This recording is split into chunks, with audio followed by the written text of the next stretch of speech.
Namaskar all the students, myself Umesh Kumar Shekhawat, and now today we will discuss the next topic in chapter 4 in chemical kinetics, and the today's topic is the factors affecting the rate of reaction. In the previous video already discussed about the rate of reaction and the average rate of reaction and the instantaneous rate of reaction. Now the factors affecting the rate of reaction. It means that when reactant converted into product, जब reactant convert होगा product में, उस समय कौन कौन से factors हैं जो रेट ऑफ रिएक्शन को इंक्रीज कर सकते हैं when we will apply in the formation of product from the reactant. Now first is the concentration of reactant. It means that reactant product में कन्वर्ट हो रहा है, तो जितनी ज्यादा कंसंट्रेशन अगर आप इंक्रीज करते हैं ऑफ द रिएक्टेंट, तो प्रोडक्ट का क्या होगा. प्रोडक्ट भी उतना ही बनेगा और प्रोडक्ट उतनी ही तेजी से बनेगा. It means that the concentration of reactant is directly proportional to rate of reaction. It means that जितनी ज्यादा कंसंट्रेशन इंक्रीज करेंगे, रेट ऑफ रिएक्शन भी उतना ही इंक्रीज होगा. Now the second point is the presence of catalyst. Presence of catalyst, it means that catalyst क्या होते हैं. The catalyst are the substance which change the rate of reaction, maybe the increase, maybe the decrease, but end of the reaction will not form as a product. As it is, वो हमें end of the reaction मिल जाते हैं, वो product का formation नहीं करते, only change the rate of reaction. और वो कैसी हो सकती है, वो increase भी कर सकते हैं, decrease भी. लेकिन normally जब हम reactions की बात करते हैं, तो reaction में हम ज्यादातर रेट ऑफ रिएक्शन को इंक्रीज करने के लिए कैटलिस्ट यूज करते हैं. So here the presence of catalyst क्या करेगा, the rate of reaction will be increases in the presence of rate of reaction is directly proportional to rate of reaction. Now the third is temperature. Temperature की बात करें, temperature also change the rate of reaction, और वो बढ़ा भी सकता है और घटा भी सकता है. बट हम जितनी भी रिएक्शंस मेजर करते हैं, उसमें अगर रेट ऑफ रिएक्शन मेजर कर रहे हैं, तो हम यही देखते हैं रेट ऑफ रिएक्शन बढ़ाने की कोशिश करते हैं. It means that normally temperature का क्या इफेक्ट होता है, most of the reaction that is increase the rate of reaction. It means that जितना ज्यादा टेम्परेचर बढ़ाएंगे, उतना ही रेट ऑफ रिएक्शन भी इंक्रीज होगा. Now the next point is nature of reactant. Nature of reactant, it means that जो भी reactants लिए हैं हमने रिएक्शन में, वो रिएक्टेंट्स आपस में कितना जल्दी रिएक्ट करते हैं. तो उनका जो नेचर है वो डिपेंड करता है. उनका नेचर पोलर पोलर है, non polar non polar, reaction में कितनी जल्दी बॉन्ड ब्रेक होते हैं. तो यानी नेचर जो रिएक्टेंट का है वो डिपेंड करेगा रेट ऑफ रिएक्शन पे. Now the next point is surface area. Surface area यानी कोई भी मॉलिक्यूल है, अगर वो उसका साइज ये है, तो उस कंडीशन में नॉर्मली स्पंज की बात करें, स्पंज जितना छोटा होगा, एक बड़ा स्पंज है और उसके हमने पीसेस कट कर लिए, तो उसका सरफेस एरिया इंक्रीज हो गया. तो सरफेस एरिया इंक्रीज हो गया, तो जितना ज्यादा सरफेस एरिया उतना ही क्या होगा, एब्जॉर्प्शन बढ़ जाएगा वाटर का. तो यहाँ पे क्या कह रहे हैं कि जितना ज्यादा सरफेस एरिया अवेलेबल होगा for the reaction of the reactant, reactant के पास में जितना ज्यादा सरफेस एरिया होगा एक दूसरे से रिएक्ट करने के लिए, उतना ही ज्यादा प्रोडक्ट फॉर्मेशन होगा और ये रेट ऑफ रिएक्शन इंक्रीज हो जाएगा. तो it means that the when surface area increases, the rate of reaction also increases. Now the next topic is the rate law. What is the rate law? The rate law is the expression which describes the reaction rate in term of molar concentration of the reactant as determined experimentally is called as a rate law, and also called the mathematically expression that shows the rate of a reaction depends upon the concentration of the reactant is called as the rate law. And we can express, suppose the reaction is M, that is MA plus NB equals to product. बात करते हैं integers की, जो भी number of molecules are present in a reaction in a reactant. So the expression for this, that is a R directly proportional to R, it means that rate of reaction is directly proportional to the concentration of reactant with the coefficient, that is powers, that is A and B. यानी concentration of reactant और जितना भी molecules है, the power of the concentration किसमें चली गई, power चला गया, कोएफिशिएंट इज पावर, और यहाँ पे ये भी B M is also here, though that is a M and N. These are the coefficients of the reactant A and the B. And R equals to, जब directly proportional का sign हटता है तो हम क्या कहते हैं, that is a R is K A M, that is B N, and this is called as the rate law. Rate law क्या कह रहा है normally, that is the reaction rate in term of the molar concentration, that is molar concentration of reactant as determined the experimentally is called as a rate law, and this is the rate law expression, and the K here is the rate constant. Also we can say that the rate law represents the experimentally observed rate of reaction which depends upon the slowest step of reaction. Slowest step क्या होता है, जो reactions होती हैं, कुछ reactions one step पे complete हो जाती है, कुछ reactions more than one step में. तो उन steps के अंदर कुछ steps slow, एक step slow होगी और कुछ steps fast होंगे. तो यानी एक step ऐसी होगी जिसपे जो rate of reaction है वो depend करेगा, और normally जो rate of reaction है वो किस पे depend करता है, that is a slowest step. और यहाँ पे भी हम क्या कह रहे हैं, rate law भी किस पे depend करेगा, that is a slowest step. Now the rate law may not be a simple relationship for the stoichiometric equation, and rate law cannot be deduced from the equations from a given reaction. It can be found by the experimentally only.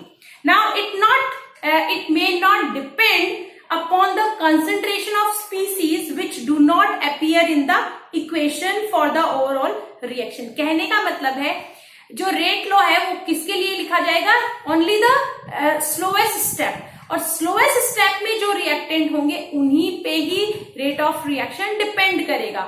जो another reactant होंगे जो slowest step में include नहीं होंगे उन पर rate of reaction depend नहीं करेगा. And this is called as a rate law, and this is the rate law expression. The next is the unit of rate constant. अब हम unit of rate constant calculate करेंगे. तो हमने देखा था NA NB equals to product. तो यहाँ पे rate law expression हम लिख रहे हैं, that is R equals to K, the concentration of A, that is power, then B, that is power. Coefficients power में चले जाएंगे. यहाँ पे हम बात कर रहे हैं R, जो हमने rate of reaction की हमने पहले definition देखी थी, तो उनके behalf पे जो हमारे पास में unit थी, that is mole upon liter second. Now equals to, that is K, फिर again that is concentration, और concentration की क्या होती है unit, that is mole upon liter, और यहाँ पे आ जाएगा M again, that is mole upon liter, that is M.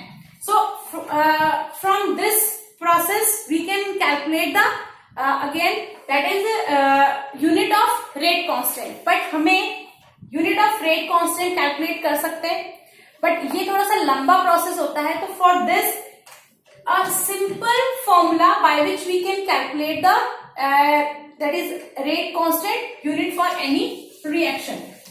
If that is K equals to mole liter and second. मोल की बात करते हैं, that is 1 minus delta n. हमें delta n की वैल्यू पुट करेंगे, और यहां पे हम बात करें delta n minus 1, that is second inverse. अब हम किसी भी ऑर्डर ऑफ रिएक्शन के लिए, किसी भी रिएक्शन के लिए ऑर्डर ऑफ रिएक्शन अगर हमें पता है तो उस कंडीशन में we can calculate the unit of rate constant. Order of reaction हम आगे के टॉपिक्स में देखेंगे. So order of reaction that is delta N क्या है? That is delta N equals to order of reaction. और ऑर्डर ऑफ रिएक्शन क्या हो सकता है? 0, 1, 2. आपके सिलेबस में दैट इज 0 और 1 प्रेजेंट है. And the unit of rate constant present is second. Second की यूनिट ऑफ रेट कांस्टेंट तो पता आपके सिलेबस में है, बट जो डेरिवेशन है वो सिलेबस में नहीं है. Now the order of reaction. अब अगर आपको ऑर्डर पता है तो you can calculate easily the unit of rate constant for, और that is a delta n is the order of reaction. For example, order of reaction will be 1. अगर 1 होगा तो उस कंडीशन में हम रेट कांस्टेंट यूनिट कैसे calculate करेंगे? तो we will put the value that 1 in instead of delta N. So that is mole 1 minus 1 liter again 1 minus 1 and the second inverse. तो दोनों ही चीज कैंसिल हो जाएगी और हमारे पास में क्या यूनिट बचेगी? That is K equals to second inverse for the rate constant unit for first order reaction is second inverse.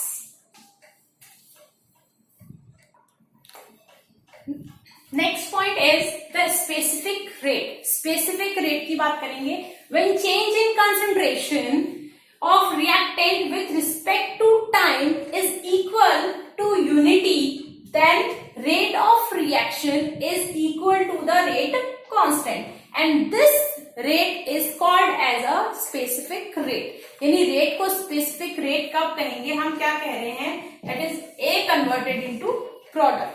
It means that the rate of reaction for this, that is a R equals to concentration, that normally that is directly proportional to concentration of reactant. That is concentration of reactant. जब directly proportional का sign जाएगा तो क्या कहेंगे हम? K, that is concentration of reactant. हम यहाँ क्या कह रहे हैं? जो concentration of reactant है उसको अगर हम 1 mole 1 liter and in 1 second में बात करते हैं, यूनिटी अगर लेते हैं तो उस कंडीशन में हमारे पास में क्या रह जाएगा? जिसकी वैल्यू 1 है तो R इक्वल्स टू K. और क्या कह रहे हैं? जो रेट कांस्टेंट और अगर रेट ऑफ रिएक्शन दोनों इक्वल होते हैं तो हम क्या कहेंगे?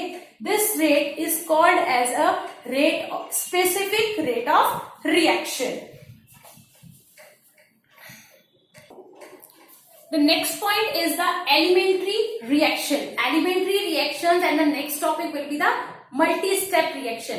कौन किसके बिहाफ पे? स्टेप्स के बिहाफ पे कि रिएक्शंस है वो कितने स्टेप में होती है, उनका मैकेनिज्म क्या है. तो जो रिएक्शंस 1 स्टेप में कंप्लीट होती है is called as elementary reactions, और मल्टी स्टेप्स का मतलब है एक से ज्यादा स्टेप में रिएक्शन होने वाली रिएक्शंस को हम कहते हैं multi step. Now the elementary reaction, the simplest chemical reaction which complete in a 1 step called as a elementary reaction. For example, that is NH4NO2 converted into N2 plus 2H2O. This is a 1 step reaction is called as an elementary reaction.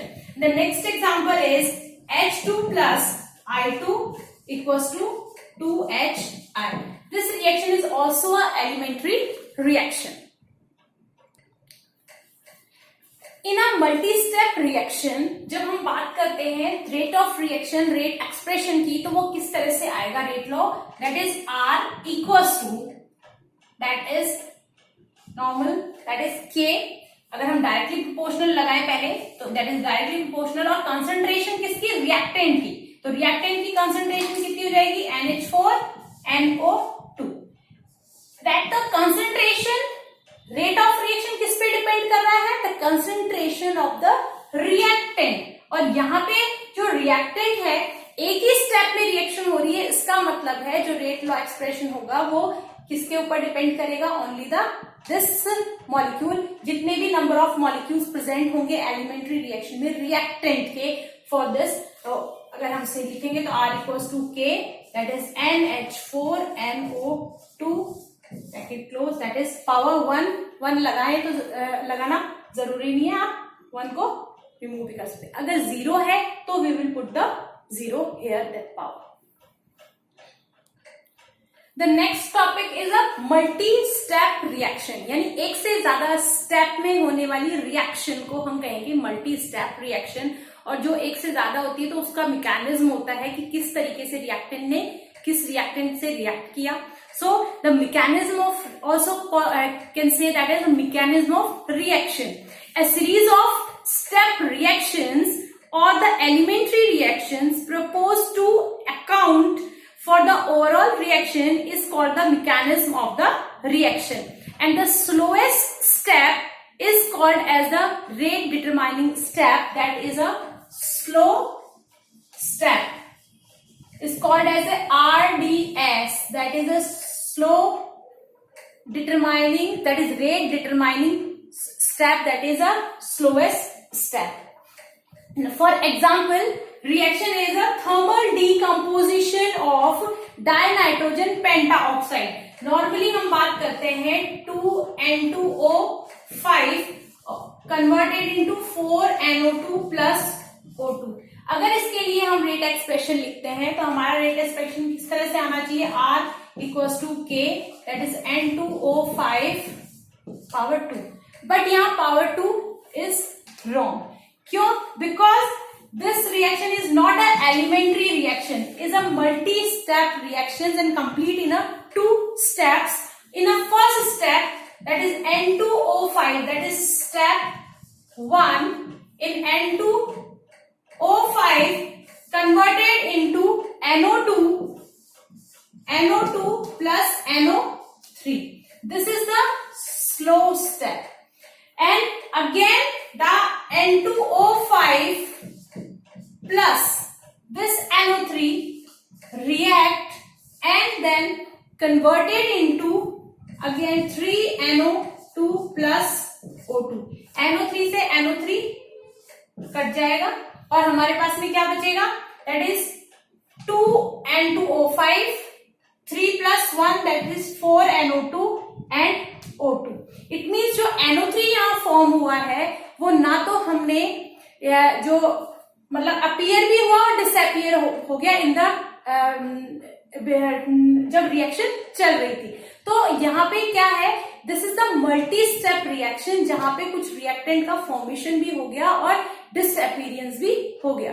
तो यहाँ पे हम क्या कह रहे हैं, this is the ये slow step होती है और ये फास्ट स्टेप होती है। It means that the rate expression rate law किस पे डिपेंड करेगा, रेट ऑफ रिएक्शन डिपेंड करेगी that slowest step reaction, that is this reaction. So जब हम इसकी बात करेंगे तो इसके लिए हमारे पास में रेट ऑफ रिएक्शन आ जाएगा R equals to K, that is N2O5 और पावर कितनी होगी, that is 1। So this is correct, ना कि जो हम 2 लिखेंगे वो करेक्ट होगा। That is a multi step reaction. Thank you very much.